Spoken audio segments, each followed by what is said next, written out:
a bordo, meus amigos e minhas amigas. Eu sou o Eduardo. E eu sou o Leonardo. E você está no canal A Deriva nas Ideias. E a gente vai começar uma série de vídeos agora históricos, entrando na nossa A especialidade. verdade é que quando a gente começou o canal, a gente falou, não, a gente tem que volta e meia fazer uns vídeos falando de história. E pecamos.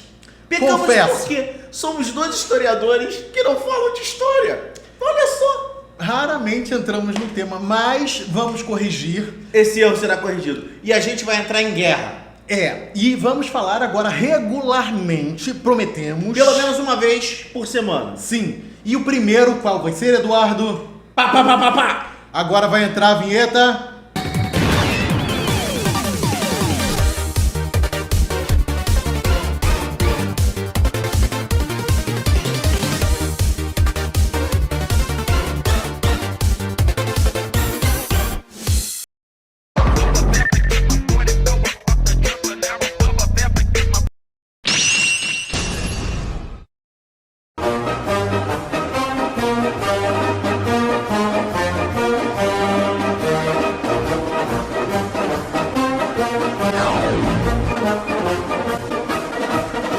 Guerra do Paraguai. Isso aí. Aí toca. Era o garoto que jogou amava os Beatles. Ah, não, essa é a Guerra do Vietnã. Essa é a Guerra do Vietnã. Mas é um conflito que marcou aqui. A gente pode falar que é a maior guerra do Brasil. A maior guerra da América do Sul. Com certeza. Só pra constar, gente, a América do Sul não é um continente pacífico. Mas tá? antes... Já teve guerra, a Guerra Andina, né? Peraí, eu vou parar, porque primeiro, o que a gente tem que fazer?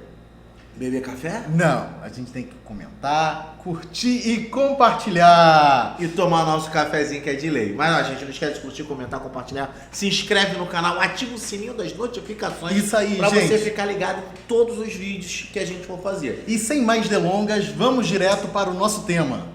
A Guerra do Paraguai. Isso. Você sabia que a Guerra do Paraguai não chama Guerra do Paraguai?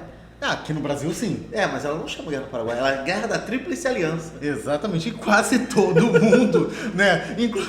Só no Brasil que chamamos de Guerra do Paraguai. Na Argentina, no Uruguai e no Paraguai, por os outros envolvidos no conflito, eles chamam de Guerra da Tríplice Aliança. Exatamente. Né? E vamos primeiro falar quem foi as pessoas envolvidas, os países envolvidos nessa O primeiro país envolvido é o que dá nome à guerra. É. Paraguai. Brasil, logicamente, porque... Além questões disso, óbvias. temos Uruguai e Argentina. O Uruguai era um país que tinha acabado de se destacar de qual país? Vamos dar contexto? Vamos. Contexto. Brasil, Império. Sim. Tá? Ponto. Paraguai. Pedrinho II. Pedrinho II, poderoso, vendendo café para Deus e o mundo. Paraguai, potência em desenvolvimento e expansão. Exatamente. O Solano Lopes, que é tido aqui no Brasil como um ditador sanguinário e violento, para os paraguaios é assim, o melhor herói, governante né? da história. O maluco estava colocando o Paraguai no ramo de ser uma potência mundial. Exatamente. E não é tanto mentira assim. A Argentina, Los Hermanos, No tom hermanos assim. e o recém-independente Uruguai. O Uruguai, gente, só para entender, o Uruguai não existe. Tá? O Uruguai ele fazia parte do Brasil, ele era a província da Cisplatina. Exatamente, gente. Ele era parte do Brasil. A gente tinha Rio Grande do Sul e o Uruguai, que era a província Cisplatina, né? A região do Prata.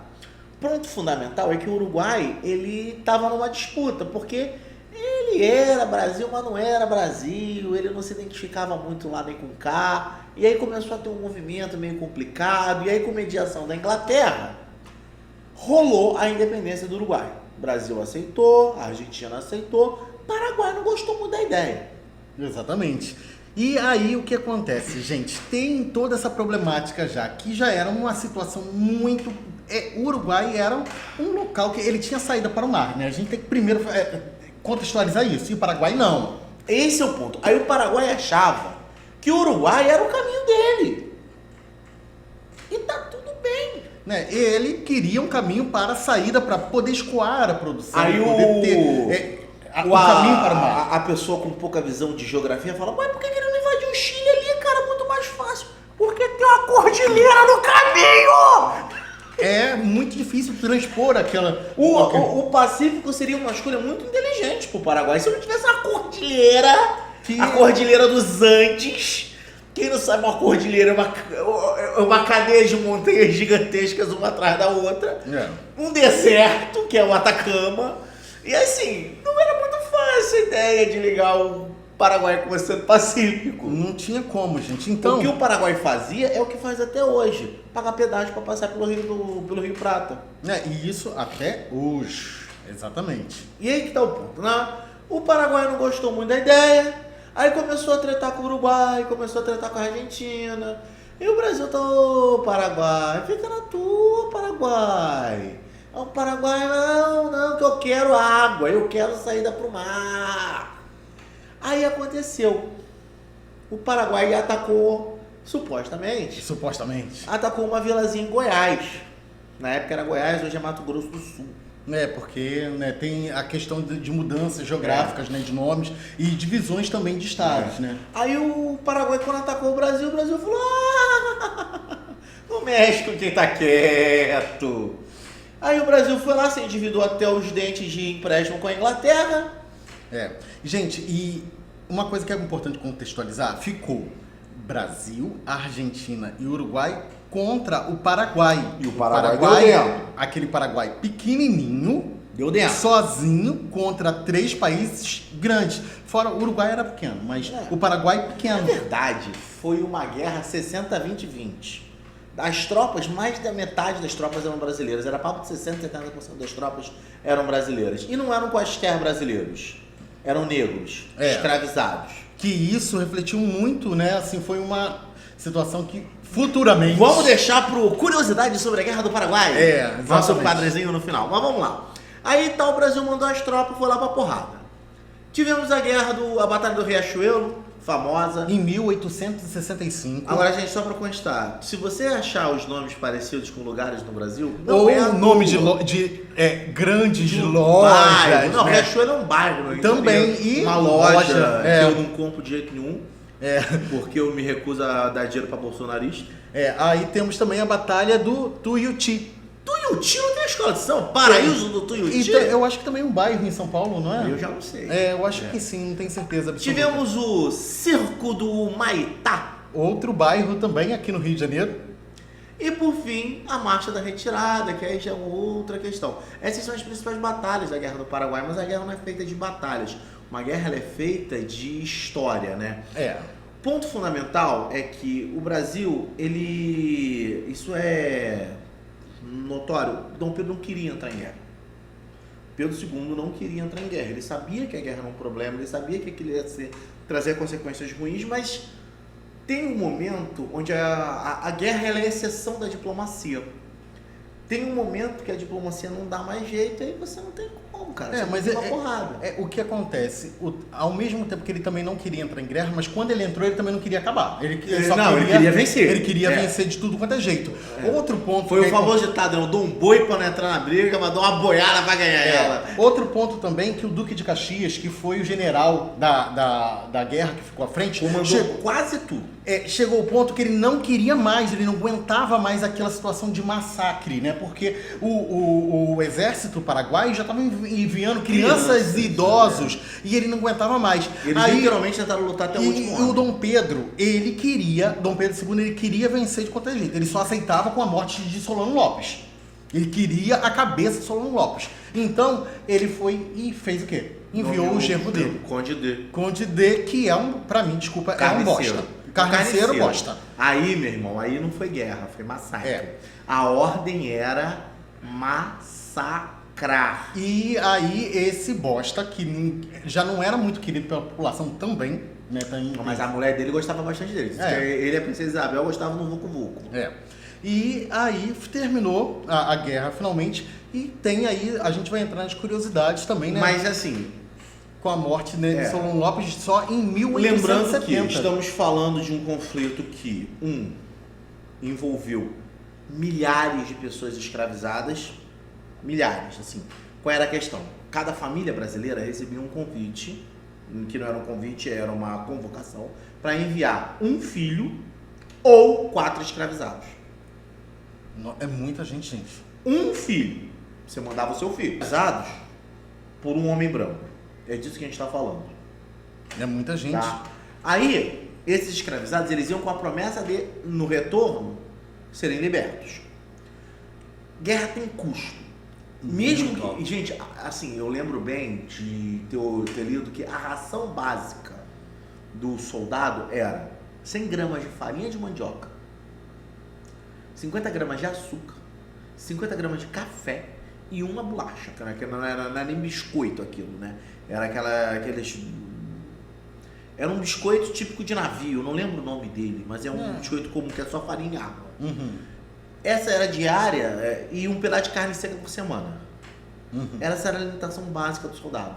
Farinha, água e café. Nossa, era uma situação como a gente imagina que seja uma guerra, né? Desumana e inclusive condições precárias, soldados, né? Precárias para... O Paraguai é uma área de alagadiços, é uma área de charco. Então era uma batalha dentro d'água. Nossa, condições precaríssimas. Sabe, é muito ruim, era um pântano. Então eram batalhas ruins, eram batalhas feias, eram batalhas sujas. Os soldados que foram voltaram muito mal da cabeça, mas como eram homens negros, não estavam nem aí para eles. Ninguém ligou. A precarização do exército ficou muito evidente nessa época. É tanto que a revolta do exército parte daí. E a consequência disso, que a gente vai ver aí no futuro, se bobear é até hoje. Mas agora que a gente já falou um pouquinho da guerra, vamos falar de curiosidades curiosas? Não, primeiro vamos falar do fim dela, né? O que aconteceu no fim dela? O Solano Lopes morre em 1870 e a gente tem o fim da guerra. Solano Lopes foi executado e, assim, ele poderia ter se rendido antes? Poderia. Mas, assim, ele ia ser executado de qualquer jeito. Ele ia se render, porque Dom Pedro tava com sangue nos olhos e o genro dele também. Mas não precisava lutar até o último ano. Os caras estavam botando criança de 11, 12 anos pra lutar.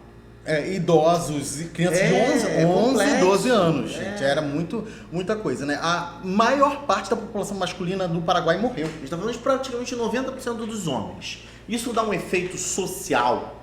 Pensa assim, do ponto de vista reprodutivo. A gente está falando de 10% apenas da força reprodutiva do país. Ah, mas um homem pode engravidar várias mulheres. Isso eu sei, mas a gente está falando de homens em geral, que inclui idoso, que já não, criança, que ainda não. Então, assim... até o país se recuperar, foi até algo... Hoje até hoje deve ter, com certeza, consequências que não se recuperaram até hoje. Então, esse foi o fim da guerra. Um país devastado, que não se recuperou com certeza até hoje. Lembrando que o Conde D massacrou na última batalha.